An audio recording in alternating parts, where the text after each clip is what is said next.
قرآن بخشنے کا طریقہ کیا ہے؟ قرآن مجید بخشنے کا صحیح طریقہ کیا ہے؟ کہتے ہیں کہ پہلے الحمد شریف پڑھے گا، پھر حمد و ثنا کرے گا، پھر تینوں قل پڑھے، پھر اس کے یہ کہے کہ اس کا ثواب ہمارے نبی صلی اللہ علیہ وسلم کو اور اس کے بعد حضرت آدم سے لے کر قیامت تک آنے والے تمام انسانوں کو پہنچائے، پھر آخر میں جس کے لیے قرآن پڑھا گیا اس کا نام لے کر بخش دے. کیا یہ طریقہ صحیح ہے آفرین انڈیا سے؟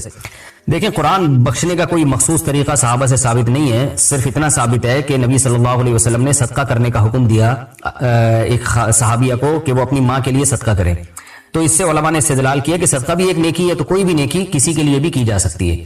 تو بہتر تو یہی ہے کہ جس چیز کا حدیث میں صراحتاً ذکر ہے اسی کو فالو کریں، یعنی صدقات و خیرات کیا کریں میت کے لیے. لیکن کوئی قرآن یا کوئی اور نیکی پڑھ کے بھی اگر ایصال ثواب کرنا چاہتے ہیں تو بھی ٹھیک ہے، اس کا کوئی خاص طریقہ نہیں ہے، بس دل میں نیت کر لیں کہ اللہ اس کا ثواب فلاں کو پہنچے. باقی یہ جو کہا جاتا ہے پہلے الحمد شریف پھر فلاں پھر یہ، اس کا کوئی ثبوت نہیں ہے. کوئی بھی نیکی کسی بھی طریقے سے کی جا سکتی ہے اور دل میں یہ دعا کی جا سکتی ہے اللہ اس کا ثواب فلاں کو پہنچا دے. رہا یہ مسئلہ کہ اتنے ساروں کو پہنچا دے، آدم علیہ السلام سے لے کر فلاں لوگوں تک، پھر تمام پیغمبروں تک، صحابہ تک، تو یہ بھی جائز ہے کیونکہ ناجائز ہونے کی کوئی دلیل نہیں ہے. لیکن اس میں علماء کی دو رائے ہیں. بعض علماء یہ کہتے ہیں کہ ثواب تقسیم ہو کے پہنچتا ہے، تو جتنے لوگوں کو شامل کریں گے ثواب ڈیوائیڈ ہو جائے گا. اور بعض کی رائے یہ نہیں کہ نہیں تقسیم نہیں ہوتا بلکہ ہر ایک کو پورا پہنچتا ہے. تو ان میں سے کسی بھی مسلک پہ کوئی مضبوط قرآن و سنت سے دلیل کسی کے پاس نہیں ہے. کہ اللہ کی رحمت سے امید کی جا سکتی ہے کہ اللہ سب کو سارا ہی ثواب پہنچا دیں، اللہ چاہے تو ڈیوائیڈ کر کے پہنچا دیں. تو اس لیے کوئی ایسا خاص طریقہ نہیں ہے، جس طرح سے چاہیں کر لیں آپ. میرا جو اپنا معمول ہے میں تو یہی کرتا ہوں کہ ایک تو صدقات و خیرات کو فوکس کرتا ہوں. میرا جو معمول ہے کہ جو میت کے لیے جو حدیث میں جو چیز منصوص ہے، جو متفقن علیہ، اور اگر قرآن پڑھ کے کرنا چاہیں تو دل میں بس اتنی نیت کہ سورہ فاتحہ پڑھی یا کوئی بھی سورت پڑھ لی، اللہ اس کا ثواب فلاں کو پہنچے، تو سب طریقے ٹھیک ہیں. 15 شعبان کے مسنون اعمال. 15 شعبان کے مسنون اعمال کون سے ہیں؟ ظاہر شاہ 4 سدہ سے. بھائی میرا جو چینل ہے دوسرا مفتی طارق مسعود اسپیچز، اس پر میں نے یہ تفصیل سے 15 شعبان کی حقیقت کو بیان کیا ہے. اس میں صرف کوئی چاہے تو عبادت کرے انفرادی طور پر، اور عبادت کا کوئی مخصوص طریقہ ثابت نہیں ہے. جس طرح سے نارمل عبادت ہوتی ہے وہی کرے، اور تنہائی میں کرے، یعنی گھر پہ. مسجدوں میں جتھے لگانا یا ہجوم اکٹھا کرنا یہ درست نہیں ہے، یعنی اس رات میں. اور 15 شعبان کا روزہ بہرحال ثابت نہیں ہے، تو بس رات کو جتنی چاہیں اللہ توفیق دے عبادت کر لیں جمہور کے قول پر عمل کرتے ہوئے.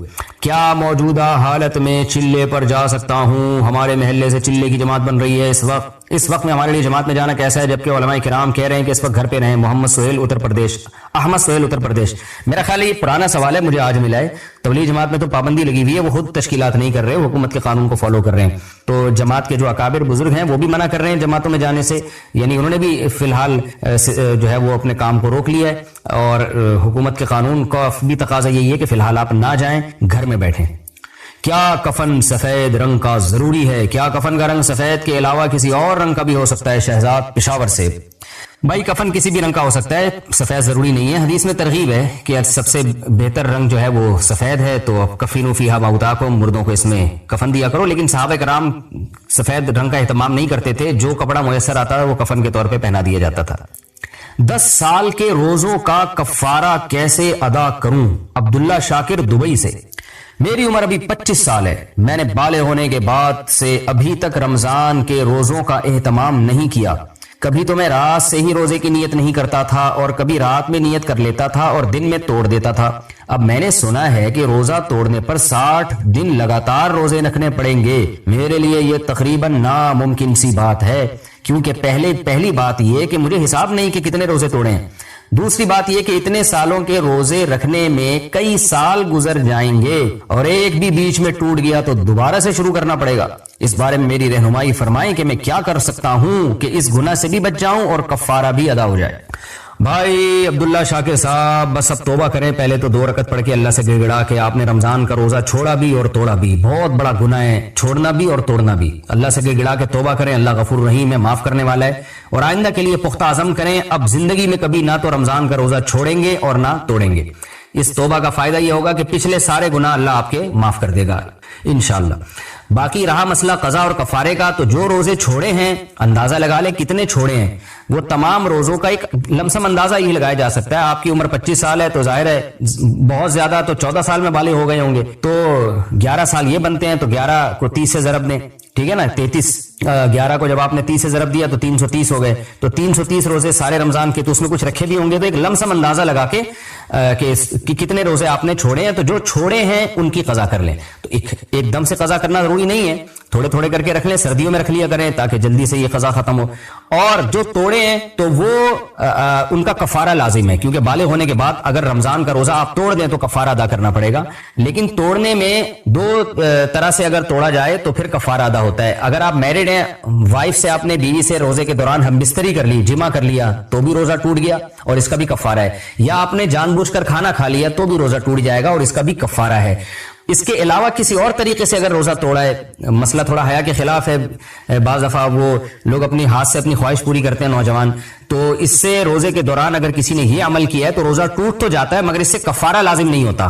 گناہ ہے، بہت بڑا جرم ہے، لیکن کفارہ لازم نہیں ہوتا. کفارہ صرف دو صورتوں میں لازم ہوتا ہے کہ آپ کھانے سے روزہ توڑ دیں یا جمع سے روزہ توڑ دیں. تو ان دونوں صورتوں میں کفارہ بھی لازم ہے، قضا بھی لازم ہے. اب اگر جمع سے روزہ توڑا ہے، یعنی بیوی سے ہمبستری کر کے اگر روزہ توڑا ہے، تو ایک رمضان میں جتنے روزے توڑے ہیں تو ان تمام کی طرف سے ایک ہی کفارہ ادا کرنا پڑے گا. اگلے رمضان میں دوبارہ اگر توڑے ہیں تو اس اگلے رمضان کا ایک کفارہ کافی ہے. یعنی ہر روزے کے 60 روزے نہیں رکھنے پڑیں گے، بلکہ ایک رمضان میں جتنی دفعہ بھی روزے توڑے ہیں تو 60 روزے ان پورے رمضان کی طرف سے کفارہ ہو جائے گا. اور اگلے رمضان میں اگر روزہ توڑا ہے تو بھی 60 روزے اگلے رمضان کی طرف سے. تو جتنے رمضانوں میں روزے توڑے ہیں اتنے کفارے آپ پر لازم ہوں گے، بشرطے کہ بیوی سے جمع کر کے روزہ توڑا ہو. لیکن اگر روزہ کھانے سے توڑا ہے تو اس میں علماء کے دو قول ہیں. ایک قول تو یہی ہے کہ ایک رمضان میں جتنے روزے توڑے ہیں ایک کفارہ سب کی طرف سے کافی ہے. الگ الگ رمضان میں اگر توڑیں گے تو الگ الگ کفارے ادا کرنے پڑیں گے. لیکن ایک دوسرا قول بھی ہے اور اس پر فتویٰ بھی دیا گیا ہے کہ کھانے سے اگر آپ نے روزہ توڑا ہے تو جتنے بھی رمضانوں میں جتنے بھی روزے توڑے ہیں آپ نے، اب جب آپ توبہ کر رہے ہیں تو ایک کفارہ ادا کر لیں، وہ پچھلے تمام رمضانوں کے تمام روزوں کی طرف سے کافی ہو جائے گا. تو میرا خیال ہے 25 سال میں آج کل شادیاں ہوتی نہیں ہیں تو آپ نے شاید کھانے پینے سے ہی روزہ توڑا ہوگا. تو اب خلاصہ یہ نکلا کہ ایک تو توبہ کرے کہ اللہ جو میں نے روزے توڑے اور چھوڑے میں توبہ کرتا ہوں، آئندہ نہ توڑوں گا نہ چھوڑوں گا. اور پھر آپ نے کیا کرنا ہے کہ 60 روزے رکھ لیں. یہ 60 روزے پچھلے تمام جتنے بھی آپ نے روزے توڑے ہیں کھا پی کر، وہ تمام روزوں کی طرف سے یہ 60 روزے آپ کے کفارے کا کے ہو جائیں گے. مزید کفارہ ادا نہیں کرنا پڑے گا. کہ دنیا کو ہم مسافر خانہ سمجھنا چھوڑ دیتے ہیں. جب چھوڑ دیتے ہیں تو پھر بھائی دنیا کی ہر چیز کیا ہے. ایک آدمی کو ٹرین میں بٹھا دیا کراچی سے پشاور جانے کے لیے، وہ یہ بھول گیا کہ میرا ہدف پشاور ہے. پاکستان میں بھولنے کا چانس بھی ہے کیونکہ 24 گھنٹے کے بعد 48 گھنٹے لگ جاتے ہیں. بعض آدمی بھول جاتا ہے میں ٹرین میں کس سلسلے میں حاضر ہوا تھا. میں 50-50 ایک بہت پرانا ایک شو آیا کرتا تھا. پہلے تو بہت ٹرینیں لیٹ ہوتی تھی، اب ذرا کم ہو گئی ہیں. تو بہت زیادہ ہمیں یاد ہے نا، ہم یہ 80s کی بات ہے، ہم جایا کرتے تھے سرگودا کراچی سے اپنی گرمیوں کی چھٹیاں گزارنے کے لیے. تو سپر ایکسپریس ہوتی تھی اس زمانے میں، تو ہم جا کے بیٹھ جاتے تھے. چلتی تھی، چل گئی، نہیں چلی تو منتیں مان رہے اللہ اس کو چلا دے. تھوڑا سا ہلتی تھی تو خوشی کی لہر دوڑتی تھی، شاید اب چل پڑی ہے. پھر بیٹھ جاتے، پھر رک جاتی تھی. تو بہت لیٹ ہو جاتے تھے بعض دفعہ. تو ان دنوں میں نا وہ آیا کرتا تھا بڑا سادہ سا پروگرام 50-50. اس میں یہ دکھایا کہ لاہور سے کراچی بچے سمر ویکیشن کے لیے آ رہے ہیں ٹرین میں. تو دکھایا کہ وہ لاہور میں بیٹھے، جب کراچی پہنچے نا تو بڑے ہو گئے تھے وہ بچے. کیا ہوئی؟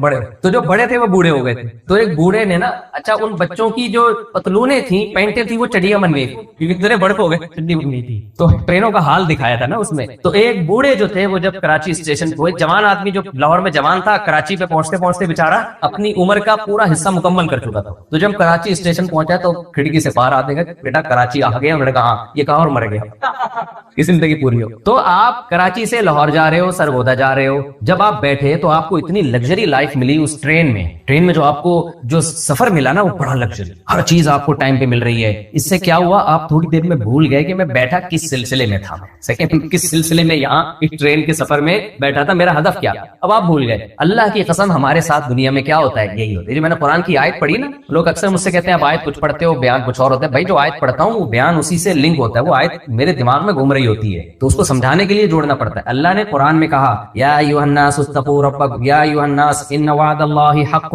فلا تغرنکم الحیات الدنیا ولا یغرنکم باللہ الغرور. اے لوگو، تم دنیا جو مسافر خانہ ہے، یہ مسافر خانہ ہے، یہ جرنی ہے، یہ سفر ہے، یہ ٹریولنگ ہے، یہ تمہاری منزل نہیں ہے. منزل تمہاری آخرت ہے. ہم نے تمہیں ایک ہدف دے کے پیدا کیا ہے، لیب لیبلوکم ایکم احسن عملا، خلق الموت والحیات لیبلوکم ایکم احسن عملا. میری طرف توجہ رکھیں آپ لوگ. اللہ کہتے ہیں ہم نے تمہیں اس لیے پیدا کیا ہے، ہم تمہیں آزمانا چاہتے ہیں تم میں اچھا عمل کون کرتا ہے، برا کون کرتا ہے، کون عادل بن کے آتا ہے، کون ظالم بن کے آتا ہے، کون انصاف پسند بن کے آتا ہے، کون کرپشن کر کے آتا ہے، کون چور ہے، کون چوری سے بچتا ہے، کون زنا کرتا ہے، کون زنا سے بچتا ہے، کون رشتہ داری جوڑتا ہے، کون رشتہ داری توڑتا ہے، کون شراب پیتا ہے، کون شراب سے بچتا ہے، کون بوڑھے ماں باپ کو گھر میں رکھ کے ان کے قدموں میں جنت تلاش کرتا ہے، کون ٹینشن سے بچنے کے لیے بوڑھے ابا اما کو اولڈ ہاؤس میں جمع کرا کے آ جاتا ہے. سمجھ میں آ رہی بات کہ نہیں آ رہی؟ کون نکاح کو پروموٹ کرتا ہے، کون گرل فرینڈ بوائے فرینڈ والے سیٹ اپ کو پروموٹ کرتا ہے، کون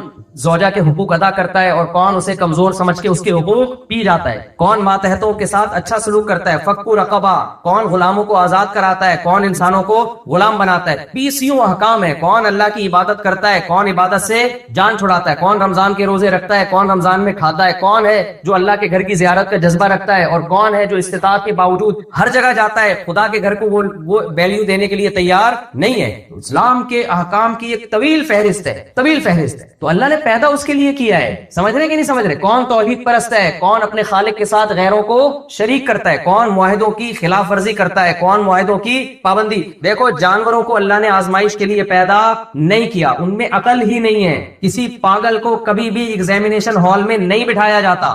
انسان کے پاس کھوپڑی ہے، عقل ہے، لہذا آزمائش کس کی ہے؟ انسانوں کی آزمائش ہے. ہم اپنے اختیار سے اچھے بھی بن سکتے ہیں، اپنے اختیار سے بولو برے بھی بن سکتے ہیں. گدھے گھوڑے نہ اچھے ہوتے ہیں نہ برے ہوتے ہیں. ان کے اندر اگر کوئی اچھائی ہے ان کے اختیار سے نہیں ہے، وہ اچھائی کے سافٹ ویئر اللہ نے انسٹال کر دیے، وہ مجبور ہے.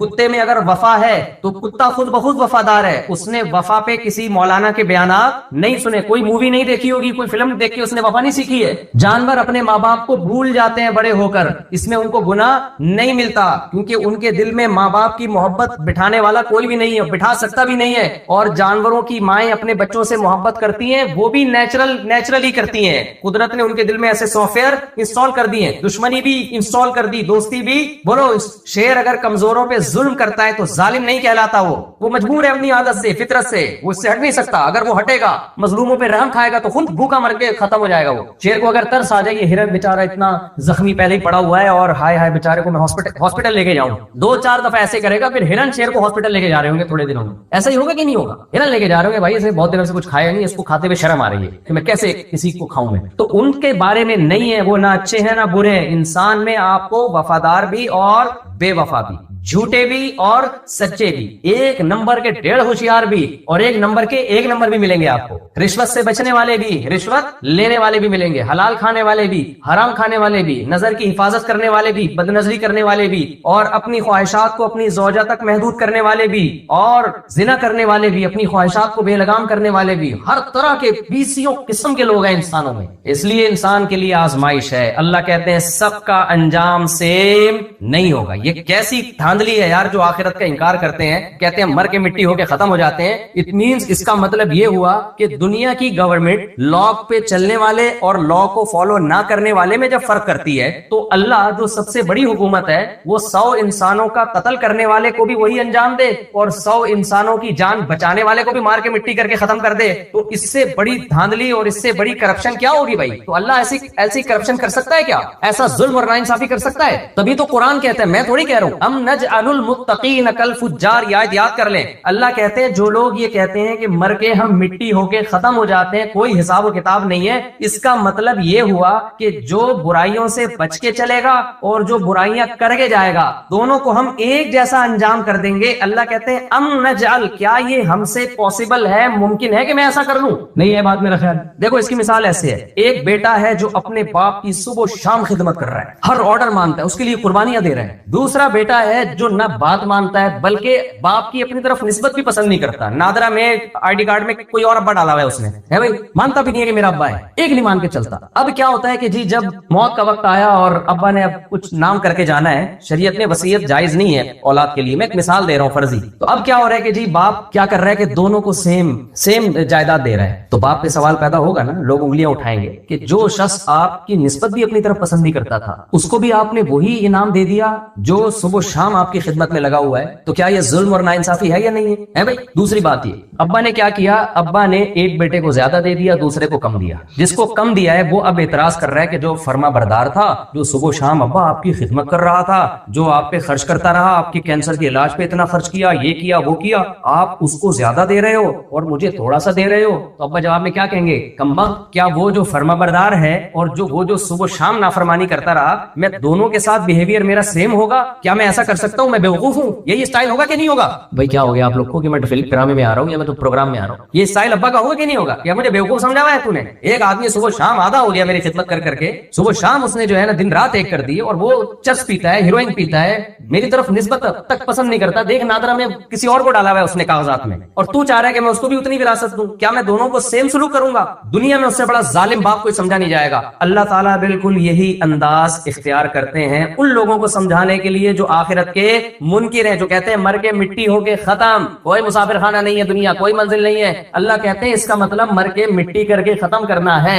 تو ام نجعل المتقین کالفجار، دنیا میں تمہیں ایسے لوگ نظر آئیں گے جو برائیوں سے بچتے ہیں، جو غریبوں کا پیٹ بھرتے ہیں. انما، بہت فرق ہے انسانوں میں، بہت سے انسان غریبوں کے منہ سے نوالا چھین رہے ہیں، بہت سے اپنا پیٹ کاٹ کے غریبوں کا پیٹ بھر رہے ہیں، ایسے آپ کو نظر آئیں گے. حضرت عمر بن خطاب رضی اللہ تعالیٰ عنہ خلیفہ بننے کے بعد راشن کی بوری اپنے کندھوں پہ رکھ کے گھوما کرتے تھے کہ میری سلطنت میں کوئی غریب بھوکا سو گیا تو سوال کس سے ہوگا؟ مجھ سے. ایسے حکمران بھی ہیں، اور ایسے بھی حکمران ہیں کہ جو بورا رکھ کے گھوم رہے ہوتے ہیں یقیناً، لیکن وہ بورا غریبوں کے پیسوں کا بورا ہوتا ہے، اس کو ایک ملک سے دوسرے ملک شفٹ کر رہے ہوتے ہیں وہ. تو اللہ دونوں کو مار کے برابر کر دے گا، بس چلو کوئی بات نہیں، مر کے دونوں، اس کی لاش پہ جتنے کیڑے اتنے کیڑے اس پہ، ختم. ایسا نہیں ہو سکتا بھائی، کیڑے برابر ہی ہوں گے. لیکن اللہ کہتے ہیں میں حساب لوں گا. جس نے پانی سے انسان بنایا، ایک قطرے سے ماں کے پیٹ میں تمہیں انسان بنایا، وہ مر کے مٹی کر کے ختم نہیں کرے گا، اس مٹی کو ریورس کرے گا. منہا خلقناکم، اسی مٹی سے میں نے بنایا، وفیہا نعیدکم، اسی مٹی میں تحلیل کر دیا، ومنہا نخرجکم تارۃ اخری، اسی مٹی سے دوبارہ انسان بنا کے کھڑا کروں گا. حساب لوں گا تم سے. سمجھ میں آ رہی ہے بات کہ نہیں آ رہی ہے؟ تو بھائی حساب و کتاب ہے ہمارا. ہم پیدا کس کے لیے ہوئے؟ حساب و کتاب کے لیے. ایگزامینیشن ہال ہے یہ. تو جب یہ ایگزامینیشن ہال ہے تو دل ایگزامینیشن ہال سے نہیں لگایا جاتا، دل ریزلٹ سے لگایا جاتا ہے کہ نتیجہ کیا نکلنے. ایگزامینیشن ہال میں بھی آپ سہولتیں اٹھاتے ہیں، آپ پانی بھی منگواتے ہیں، چائے بھی منگوائیں گے، گٹکا بھی منگوائیں گے، اور چرس کی عادت ہے تو کوشش کریں گے پیپر سے پہلے چرس پی کے جائیں، آپ جیب میں رکھ کے جائیں، اصل دماغ کام نہ کر رہا ہو اور پرچہ حل نہ کرو. سارے انتظامات کرو. آپ کو ٹیمپریچر بھی مناسب چاہیے. آپ کہو گے بھائی ایگزامینیشن ہال میں اے سی اوکے ہونا چاہیے. اگر اے سی کام نہیں کر رہا، آپ انتظامیہ کو فون کرو گے بھائی ہمیں پسینہ آ رہا ہے، ہم پسینے صاف کریں یا ہم پیپر حل کریں. ساری ضرورت. تو بھائی یہ دنیا مسافر خانہ ہے،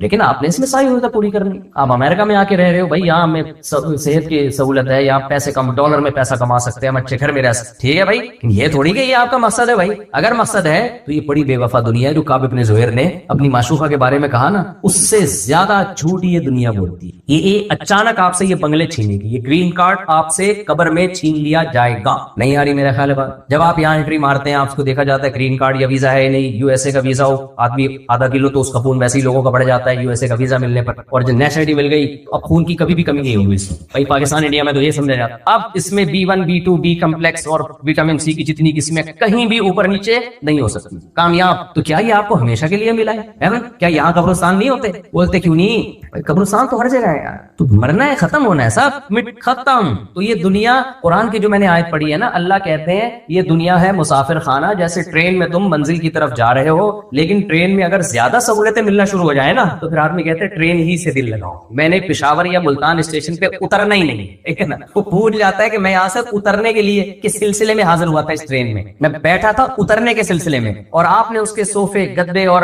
جو وہاں کے عملے کا بیہیویئر آپ کے ساتھ تھا وہ اتنا اچھا تھا، آپ نے ٹرین ہی سے دل لگا لیا، انہی کھڑکیوں سے، اسی اے سی سے، اسی وہ جو کھانا مل رہا ہے آپ کو، چائے اور کولڈ ڈرنک اور یہ ساری چیزیں، آپ نے کہا بھائی بس یہی ہے سب کچھ. تو اس سے بڑا کوئی دنیا میں بیوقوف ہو سکتا ہے؟ تو اللہ کہتے ہیں کہ جیسے جب انسان کا سفر بڑا حسین بن جائے تو منزل کو کھل جاتا ہے، تو ایسے ہی میں نے تمہیں آخرت کے لیے پیدا کیا. تو دو چیزیں تمہیں تمہاری منزل بھلائیں گی. ان دو چیزوں کا اللہ نے قرآن میں اس آیت میں تذکرہ کیا. تو بس میں جلدی سے وہ سمیٹ کے ختم کرتا ہوں، پھر ہم عشاء کی نماز پڑھتے ہیں. تو وہ دو چیزیں کیا ہیں؟ الحیات الدنیا انا جعلنا ما علی الارض زینۃ اللہ. اللہ کہتے ہیں دنیا کے جو اوپر کی چیزیں ہیں نا، یہ میں نے بڑی مزین اٹریکٹیو بنا دی ہے. یہ اتنی اچھی ہے نہیں جتنی بنا دی، دیکھنے میں بڑی اچھی لگیں گی تمہیں.